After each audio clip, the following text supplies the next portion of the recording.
going to be the day we're going to tell you where that noise on my bike was coming from. So welcome to the Bob and Tam Show. Ba-ding! Finally. Don't forget to subscribe, give us a thumbs up, think about Patreon, and you finally get to hear the news.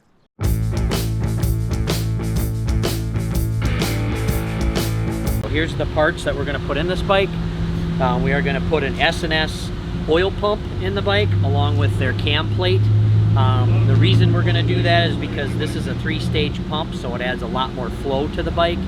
It's also got other features like a screen in the bottom, so if you do have any other little particles or whatever, it'll catch it. But it'll add a lot more flow system to the bike. And then the cam plate itself is a billet cam plate instead of a casted cam plate.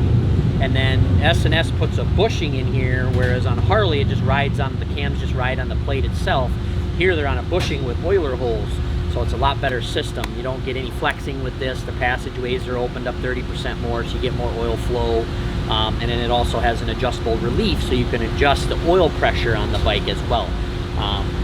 So we'll do that. We're putting a set of fueling lifters in, performance lifters, S&S adjustable push rods, and then over here is the cam kit.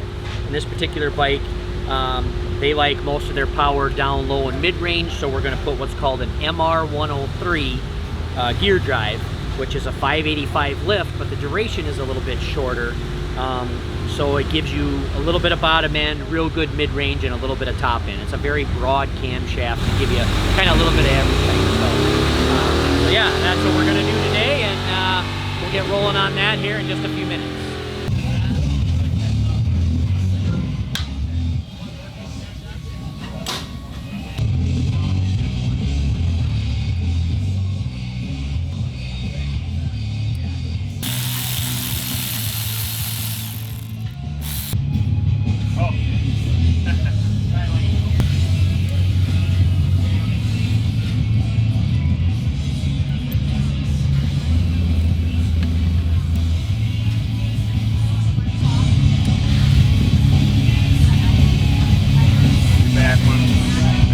Telling if they're going bad? Yeah, so there's a hardener on them, and they'll actually, these look kind of good. I mean, you also check, you know, you got those but normally they'll have like scoring in here, or you'll see like a pale color where it's not shiny. So the shiny's the hardener on there, and then when it starts to get real pale in the center, it's actually wearing through. So. But you say these things are notorious. Yeah, so, yeah, there we go, look. So, I mean, it hasn't failed or anything, but you can tell, like, I don't know if you can see that on the camera. I can see it, yeah. I can see it, I wasn't able to see it. So that's the hardener failing on there. Alright. And be honest, at 2010 and up, we started seeing this all the time. So I don't know if it's a different manufacturer or the lifter, or it's the excessive heat on a stock motorcycle cooking these things, because now you have a cat there, and then previous to that you didn't have a catalytic converter. So like I could get into a bike with 100,000 miles and the lifter looked brand new, no scoring, no nothing, and yeah, you get into a new one like 300 miles and it looks like that already, like guaranteed to look like that. Normally the rear two and then the front two look good.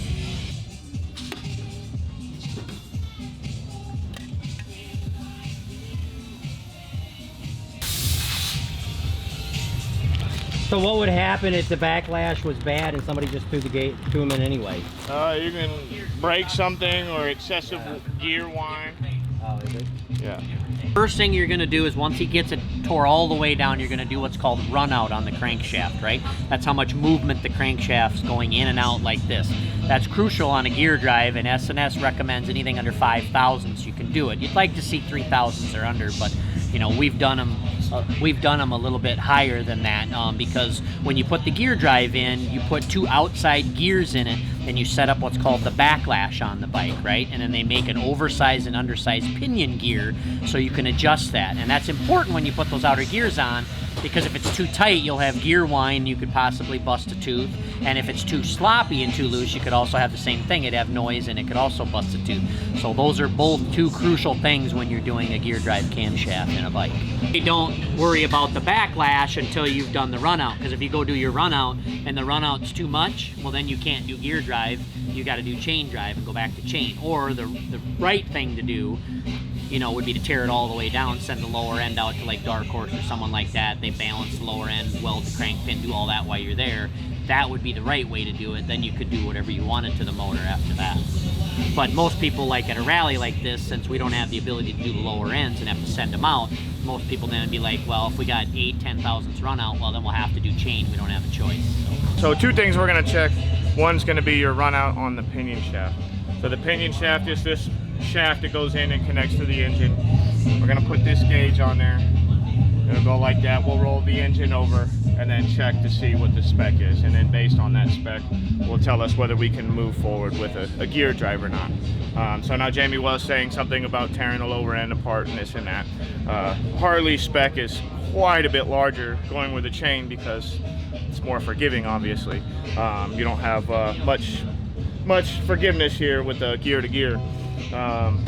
So I don't remember the exact year, so don't quote me on the exact spec, but in like 2010 it was like 10 thousandths run out, and then moving forward I think it's like 12 or maybe even slightly higher than that now. So just because you're out of spec doesn't mean your motor's like going to trash or whatever, you know. Obviously the smaller the number the better, but you know, definitely could still do this with, you know, a chain drive cam, still put cam, still beef everything up, and you're not hurting anything. But it wouldn't be recommended to go to a gear drive with a high tolerance, you know. The quality of tools between like Jim's and something on Amazon is quite a bit different. Probably one's made in America and the other one's made overseas. And yes. some little... Yes. Now I don't know, there is some smaller companies, so we could give a shout out to, like, I think it's George's Garage out of California. He does Harley specialty tools, and they are of good quality and not quite outrageous on price. But he's probably the only one that I know of that does a good quality tool that's aftermarket than someone like Jim's or buying this stuff directly through Harley. You know, but definitely recommend a good tool. Yeah.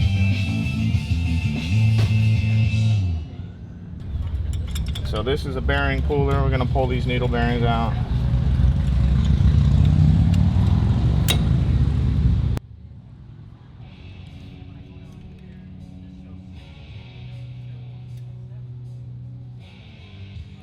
Normally you would have to hold something here, but ours is broken, so you don't need all the extra stuff.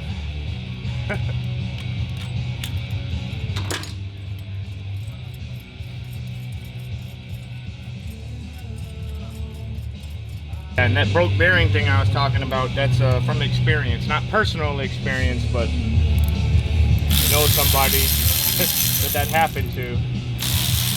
They called you up and said, how can I get those needle bearings out of it? Yeah, what do we got to do?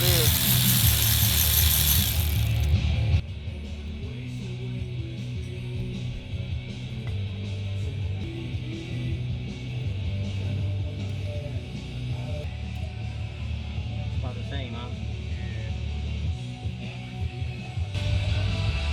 So when that tensioner failed, it would allow the cam to kind of get out of line. So you'd actually see some of these, if you didn't catch that tensioner in time, it would take the bearings on the inside out, you know, not just the ones in the cam plate. So now you're doing a whole rebuild. I did one in, this is a specialty made dial indicator tool, specially designed to do run out and backlash on gear drive cams. It also works on an Evo motor as well, so it's kind of a multi-purpose tool, which is nice. So we'll set her to 0. And I got her in 6th gear with the plugs out. I'm gonna roll her over. All right, like 3.5. So you're right at the spec. So we're good to go gear drive, guys.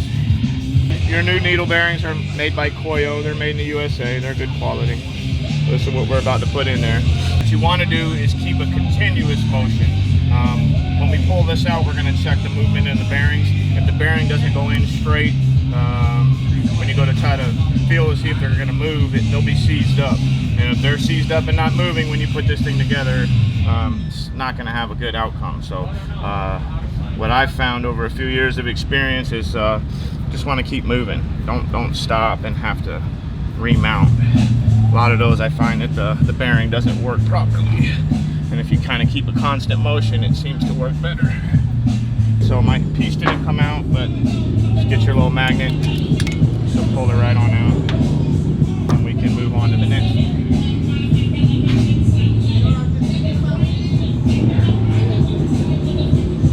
And if you're doing this at home, your assembly lube, all this stuff comes in your S&S install kit. So you won't have to worry about running around finding Loctite and assembly lube.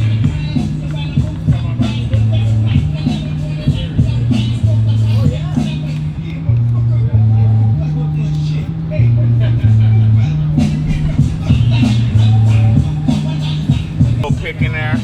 Just want to make sure that these are moving freely and not seized up. So everything's good. I'm gonna go ahead and move forward. All right, YouTube, verify my timing. All right, matching up. All this, you want to put the sharp edge out so it grabs and the sharp edge digging out on it. So you got a smooth edge and one with the ridge on it. Ridge always goes out. A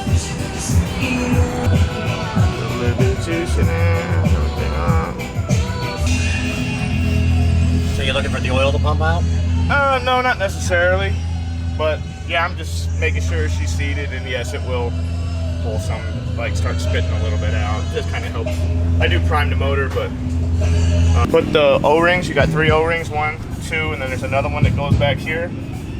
Don't put it on the pump and try to put it in. That's like 90% of the people that do that. You will cut the O-ring, and then you'll get it all back together, and then have a something problem, and then you're taking it all back apart for a couple cent O-ring. So yeah, put the O-rings in the case and then slide your pump in.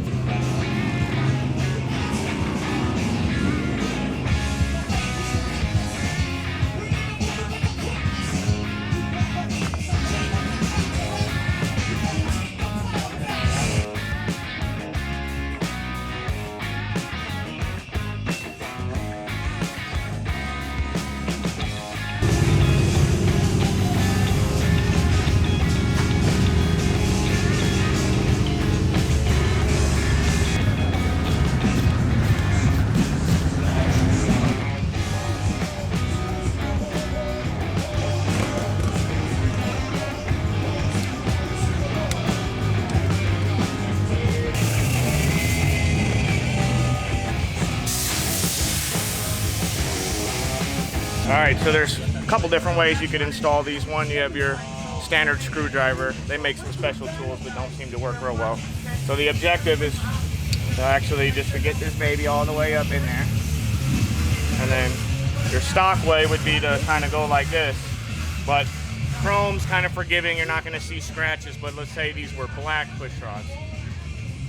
Then, if you was to put a screwdriver on here, you might mar it up. So what we're gonna do, just got a little piece of wire here with some rubber coating on it so it doesn't scratch anything. Old timer showed me this one. You pull down, you can install the whole thing. You never put metal on metal. There you go. Yeah, Tip of the day. Yeah. So sometimes your push rods, when you're going to set these ones in the back, doing it the screwdriver method, you're actually, let me just show you. So we get this baby seated in there. When you're going to put it in, you're actually kicking this back. So instead of it wanting to go all the way down, it's actually getting caught on the lip there. Okay? So like in this instance, doing my other little trick with the piece of wire,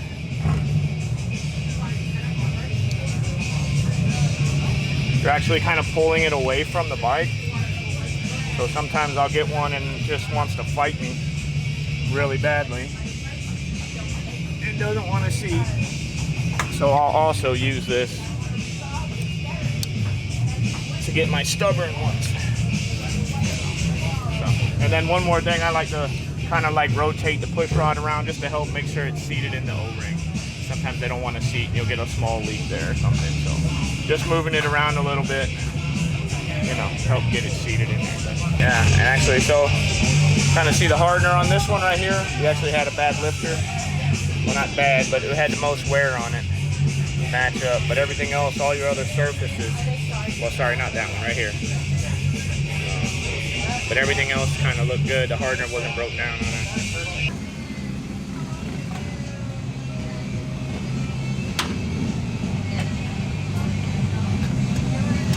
more sensors in to tune it differently now? Yeah, so we're putting the wideband sensors in just for the tuning process.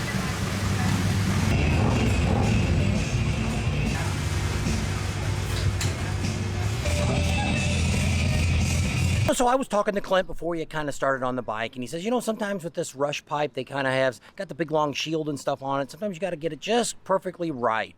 So, you know, he didn't put it on, but one of the other guys there did. So when he put it on, he made sure he did a really good job of getting it on there, getting it tight, and making sure none of the shields rattled, anything else. And I believe that was the noise that I had, because kind of that's when I started hearing it, is after they put the new pipe on.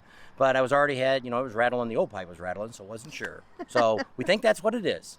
Because now it's gone.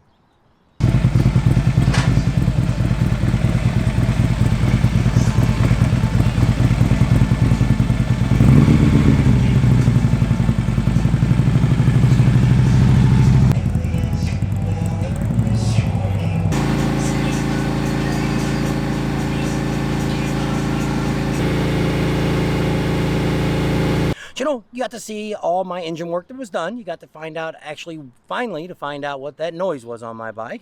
So that'll kind of wrap all this up. And I could almost think you could almost do that cam job at home yourself. I think you had all the right tools. Yeah, well, it just, pulling the bearings, I guess you have to change the bearings out when you change the cam. So you definitely would have to have that tool. Depending on if you decided to put the solid gears in, that would be the only time you needed to dial out to check all that. But, you know, not too bad. Pretty happy with the bike. Now it's got a lot of different noises now that it had before because you got a gear in there instead of having the chain. So pretty happy with it right now. We put about 1,200, 1,400 miles on the bike. Most of that was in Laconia. We haven't done a whole lot of riding yet here in Sturgis, the Black Hills yet. So that'll start this week. Yep. So nice weather, beautiful time, and you got to find out the answer finally. So don't forget to subscribe to our channel, share us with your family and friends, think about Patreon, give us a big thumbs up, ring that bell for notifications, and we'll see you on the next video. We got a whole lot of videos coming up yet. Stay tuned.